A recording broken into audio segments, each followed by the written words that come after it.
And whenever somebody says all lives matter, what I say to them is, listen, all houses on the street are important. But if one house is on fire, you're going to put your attention on that house. You're going to focus your attention on making sure that house doesn't burn down. And our house is on fire, and our house has been on fire. John Sloan III with Black Lives Matter Detroit. Thanks for coming on today. Thanks, Bill. Thanks for having me. Let's talk about these first protests.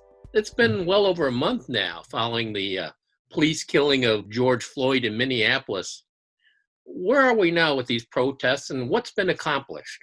So first of all, we're going to define that as a murder of George Floyd. He was murdered live on TV for all of us to see.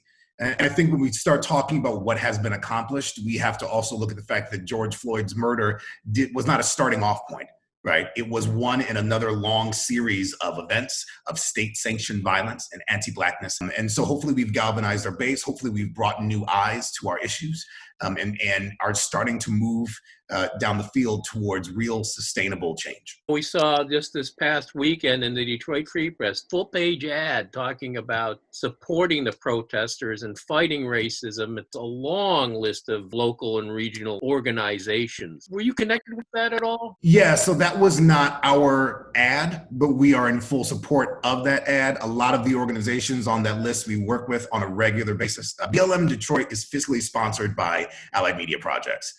And so when people want to donate to us and give us funds or come out and help, that's who helps us process the back end of that money. And Allied Media Projects is one of the signatories on that list. And so all those 10 demands, we were glad to see it. And we are in full support of everything that ad has to say. Well, at the top of that list, defund the police. What do you say about that? So it's funny that you asked me that question today. I just saw an ad for the current occupant of the White House. It was a riff on defunding the police, and somebody was calling 911. Due to defunding of the police department, we're sorry, but no one is here to take your call. So if you were calling to report a murder or a break-in or an assault, then you're going to have to wait in line.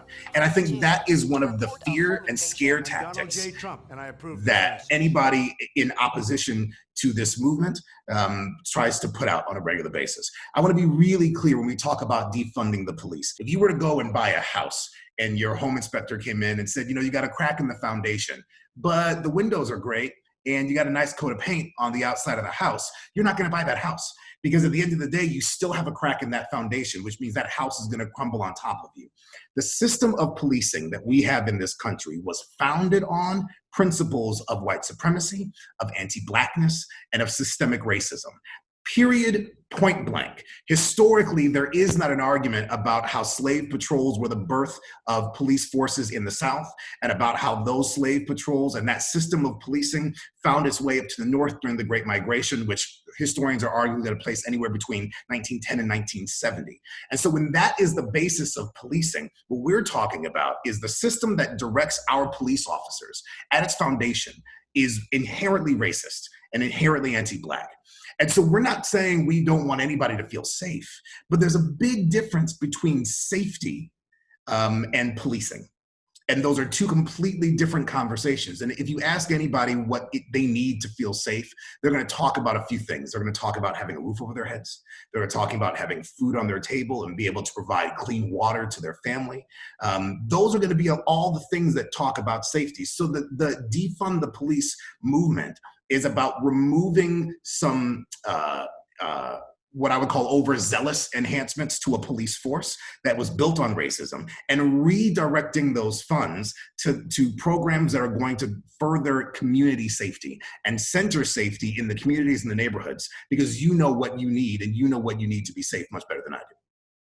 Well, some of the talk is about these police officers or the police in general they're doing jobs they may not be suited to do, mental health issues, basic poverty issues, and all these other things, domestic violence that can be dealt with in other ways. And I think that's outlined in one of the demands, but why isn't that happening already if that's a better idea? Well, I think there are a lot of good ideas. And let's talk about this for a second, going into what policing is, right? The reason it was created and what it's done. It doesn't policing in this country is not necessarily built to reduce crime so much as it's built to maintain a certain social order and status quo, right? People talk about broken windows policing all the time. And what we have is we have a system that goes after and criminalizes certain individuals more than it does others. It prioritizes the maintenance of a social structure before anything else. So I don't necessarily buy into the premise that if this was a good idea, it would have happened already. I think the current system of policing benefits some people. It benefits those people very well. And those are the individuals that want to see this system held in place, right?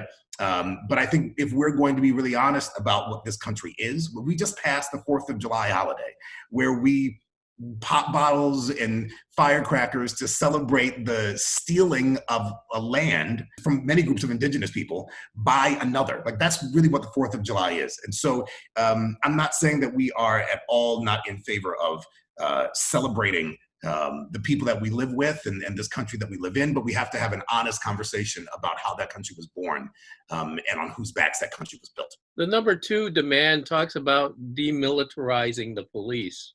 And I think during the Obama administration, there was kind of an effort to get rid of some of these tanks and other things going on. And you kind of had the feeling that trend was going toward demilitarizing the police. But here we see this on the list again. Well, I mean, so the trend was definitely moving that direction. I think there were a lot of Obama Holder, Eric Holder, his first AG. I think there were a lot of policies that needed to go further, but a lot of us were thankful that they were even being implemented in the first place. I think this current administration has stoked some long burning fires and flames of racism, of anti-Black sentiment, of anti-foreign sentiment. And that's why we've seen a full wholesale reversal.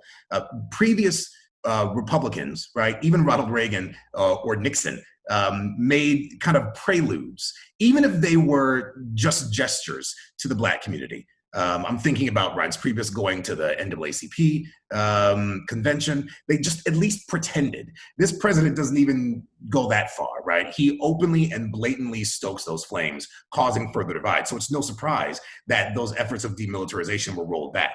And it's no surprise that that's a battle that we're still fighting today. You know, one of the things on that list talks about ending Project Greenlight.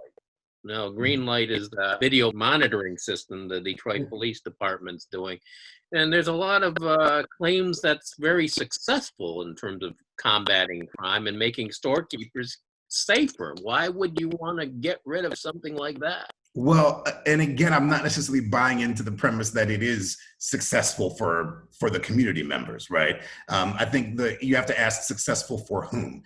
Black Youth Project, BYP 100, and Greenlight Black Futures, they've done some really good work around understanding what Project Greenlight is built for and who it's working against. And this all goes back to this idea of who are we criminalizing and who are we targeting? And this push that a lot of us in the community have against surveillance and against facial recognition programs that are targeting Black and brown Detroiters to a disproportionate extent. And so my question again would be, you know, what is your definition of success? If your definition of success is the criminalization of Black folk, then yeah, Greenlight has been extremely successful. Well, a lot of it really does have to do with that facial recognition, that technology that there's a lot of people that are finding a lot of problems with. Is that a lot of the Greenlight problem that we have here? Is it just around the face? I think the objection to facial recognition is strong, absolutely, and that pushback is needed. But I think it goes deeper than that. I really want to caution us against trying to fix a bullet wound with the Band-Aid, right?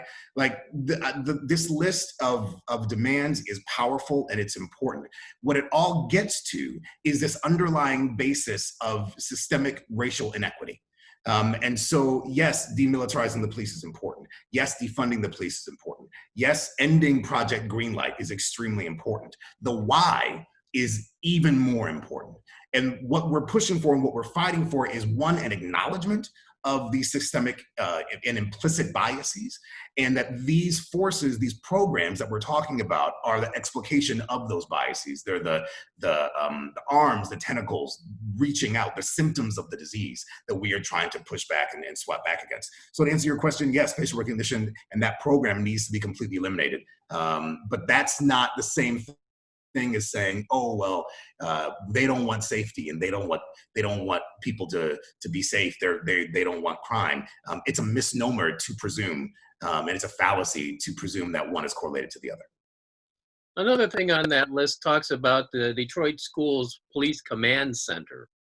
Some people would think, well, it might be good for kids to be exposed to officers of the law so they can all get along better. You know, what do you think about that? I think walking into a school, to the place where you're supposed to be safe, to a place where you're supposed to feel like you can learn, and being met initially with police officers carrying sidearms is not the way you would want to be welcomed into your educational atmosphere. Another organization, 428 Forward, has done some amazing work around the demilitarization of Detroit public schools. And I think that's a needed and necessary step.